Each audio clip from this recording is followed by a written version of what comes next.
It was about about 2.5 years ago when we were starting the Beacons of Light thing. And, I remember I went to a conference down in Texas. And I remember I was really struggling at that point in time because I was like, this thing just started, and I'm just thinking, how are we going to do this? I don't know.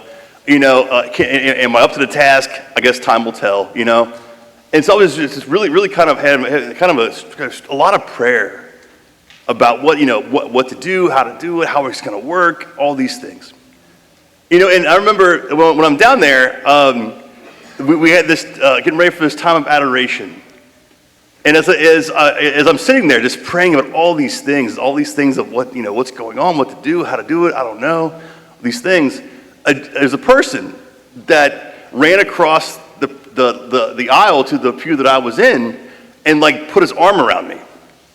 And if you know me, my personal bubble is about 10 feet wide. So I'm sitting there, I'm like, what is this guy doing, And he looked at me and he goes, God has highlighted you for me. And then he went on to tell me everything I was praying about. And he went on to say, God wants to heal everything right now.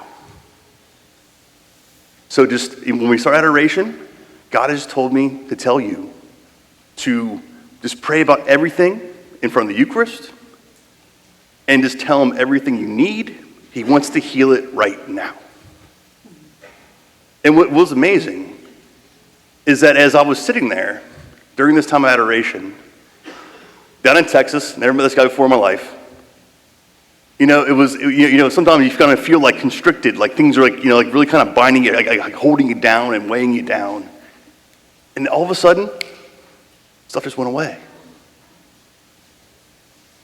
It's one of those things where there was 2 more days of this conference, and I'd seen this guy a couple more times, and we talked a few more times. But it was just all those things that I was just, all the worries, the struggles, all those things. God just said, bring it to me. And let me take it from you. What's interesting, as we celebrate today the Feast of the Presentation, we have Mary and Joseph bringing Jesus into the temple. And you have Simeon and Anna. These two were awaiting. God told them that they'd be awaiting for the Messiah to show up. And he did. So they go out and tell everybody, all those people that needed to know, waiting to know, all that waiting. If you think about how long Israel was waiting for the Messiah to show up, it was almost 800 years. Then, when it's there, they receive that word and take it and go.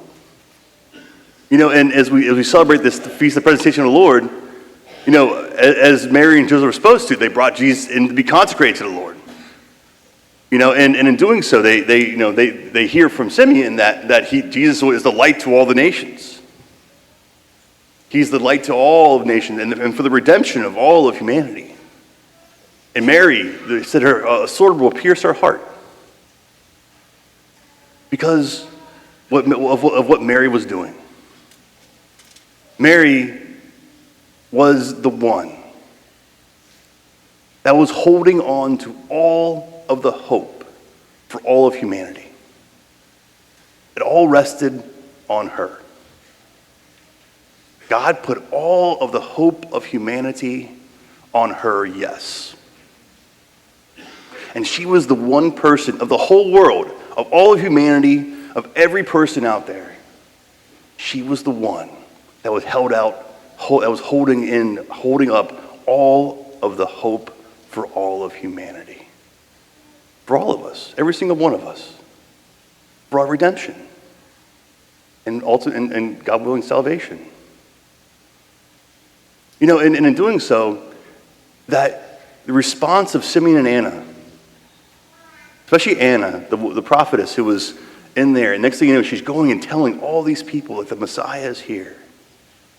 Just reminds us that the reason why that Mary said her heart will be pierced is that she walks with Jesus to the cross and then the resurrection.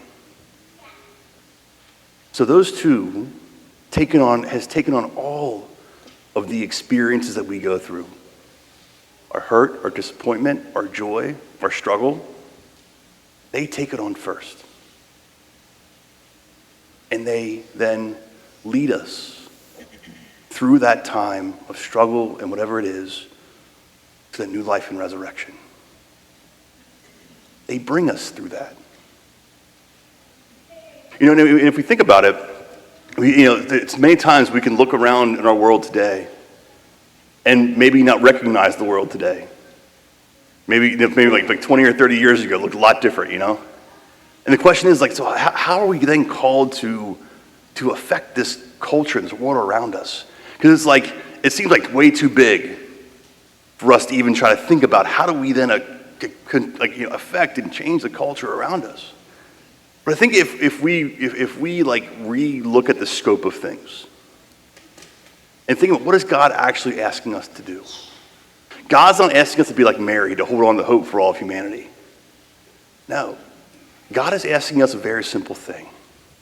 The thing is this, is that we can't go out and change the culture by ourselves, right? The thing is this, God is asking us to start one person at a time. Every day, God is asking us to go and love or affect or help one person every day. That's it, one person every day. And I think if we think about it that way, it actually brings a different scope to everything.